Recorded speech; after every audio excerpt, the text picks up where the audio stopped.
Hey, Victoria, thank you so much for joining me. Welcome to Rules of the Road for Dummies, or how to learn the basics of Rules of the Road. I know you've been building C Smart, this app that kind of helps teach people about Rules of the Road. Why are as for folks who are totally new to what is Rules of the Road and why it's even important and why it's even valuable, could you explain it for me and kind of walk me through Rules of the Road at a high level, why it's important and why it's valuable for folks? Yeah, I'll jump into that. So basically, rules of the road or rules of the nautical road, it's like driver's ed, but for ship handlers. So obviously, at sea, we don't have roads, there's no traffic signs. So mariners have to abide by this very strict code that was actually written in 1972. And so it's sort of rife with legalese and nautical jargon.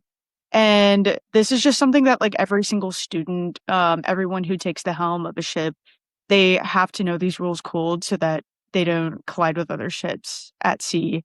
That's kind of it from a 1,000-foot view.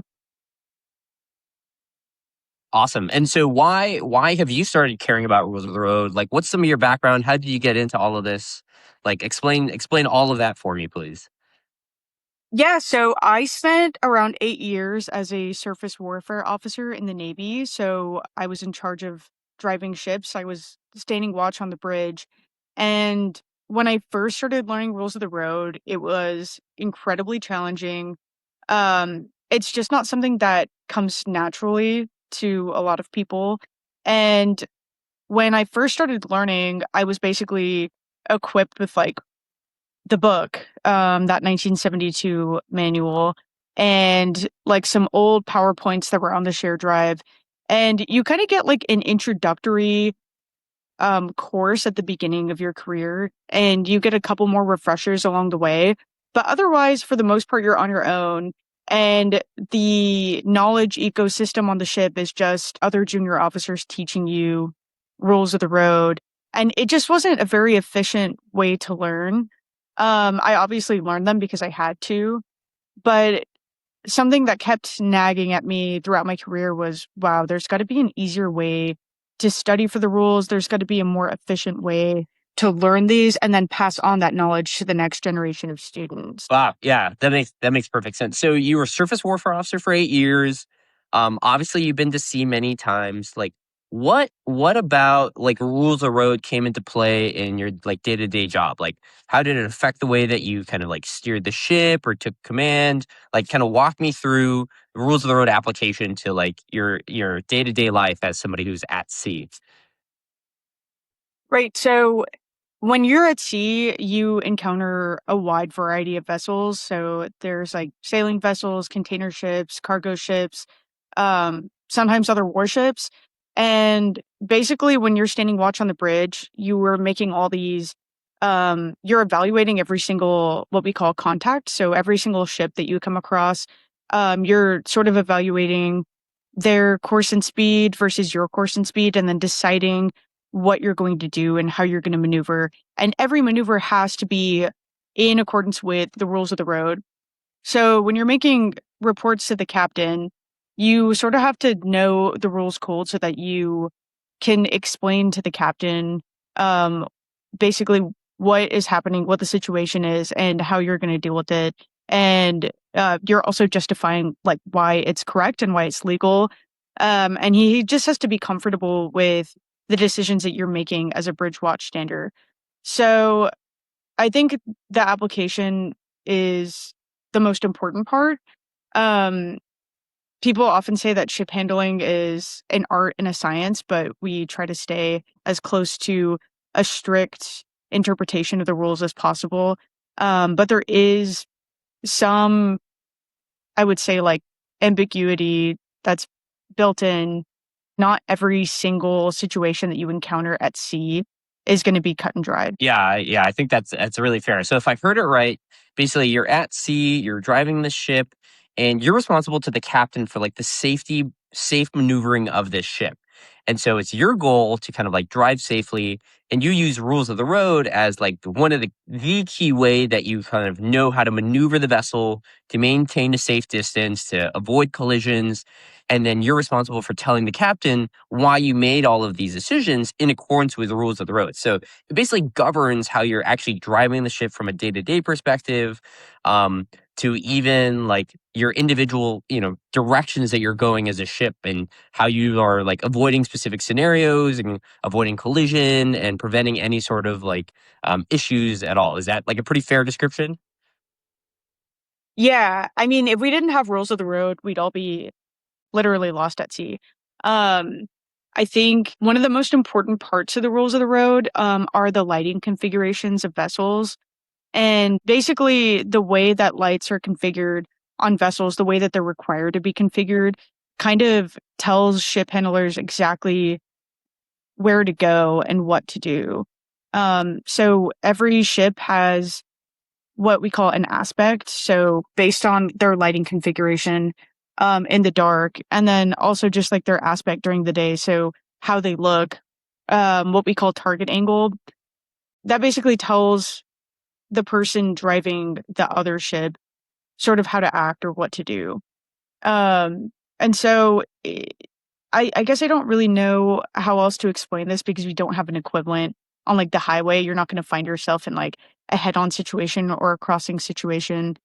Um, but we need these rules because if not, there would just be chaos. Yeah, yeah. Well, I mean, I actually disagree. I feel like on the highway, you could like the lighting is just as important if you're driving a car on the highway, right? If you saw two white lights coming right at you, like something's going to happen here. Whether you're hopefully not in the same lane, but it like helps you understand the relationship to other things. So you use a technical term like aspect, but in reality, that's just your relation to that other vehicle, or in this case, we're talking about vessels at sea, and that aspect helps you determine the direction that thing is heading. And then the way that you need to maneuver and the way that you need to navigate around that, just as if when you're on the highway, you see two red lights in front of you, and, maybe that third red bar that indicates that it's braking, right? That tells you how to operate your vehicle and the way that you need to maneuver of like, hey, the car in front of me is braking. I need to brake now. I think it's just probably just a little bit different when you're at sea because you're focused on the rotational aspect of these ships because you can move in 360 degrees because there aren't as hard lanes as there are for a highway. So I don't know. I think for these lights, absolutely they're critical. Um, it sounds like lights are. I mean, just using some thought here, are like mostly for the night though. Is that a fair description? Yes, you're completely correct. And everything that you just said is like a perfect explanation of what I was just talking about with aspect. Yeah, obviously, if you're on the highway and you see two white lights barreling down at you, you're looking at a head on situation with this car, and you're obviously going to need to take steps to maneuver out of the way. So that was actually one of the better explanations I've heard, kind of breaking down how to look at lights. All right, sick. Well, that's hilarious because I'm just hearing what you're telling me, and I'm just trying to like put into my own words. So for these lights, I mean, are these lights like things that you're normally worrying about during the daytime? Are they like only a nighttime thing? Like how bright are these lights? Like when do you get to see these? Kind of walk me through some of that. Yeah, so the lights, generally speaking, are only used at night. There are some exceptions, so you can show your navigation lights at any time, in accordance with the rules of the road. If you, for example, are in fog or you're in some kind of bad weather, basically, if you're in any kind of environment where you feel like showing your navigation lights is going to keep you safer at sea, you have an obligation to show them. Okay, okay. So, all scenarios that you think is in improving your safety of navigation and like how safe you can be at sea is like, hey, it's incumbent on you to just be as safe as possible. Turn on your lights if you feel like it's helpful, especially when it's foggy, obviously, especially when it's dark, especially when it's at night. Um, if we zoom back out for a little bit and we talk about these like rules of the road at a high level, like who do they apply to? Like how are they used by? Who does it like help? Like who cares about these rules of the road? Obviously, like Navy surface warfare officers care about it like, when they're driving these big warships. But who else does it apply to? Right. So these rules apply to all vessels all the time. And a vessel could be something as small as a kayak. So, or I mean, we could get even smaller, but I don't think we need to go there in this episode. But basically, these rules apply to literally any vessel. So if you're on a boat, these rules apply to you. Okay. And if I remember right, there's like a US version and then there's some sort of international version. Like how do the applications look differently? Right. So the way the rules are delineated, there's an inland version and then there's an international version, and they're generally the same. There are a few key differences, and I don't really want to get into every single difference now, but we can break that down in future episodes.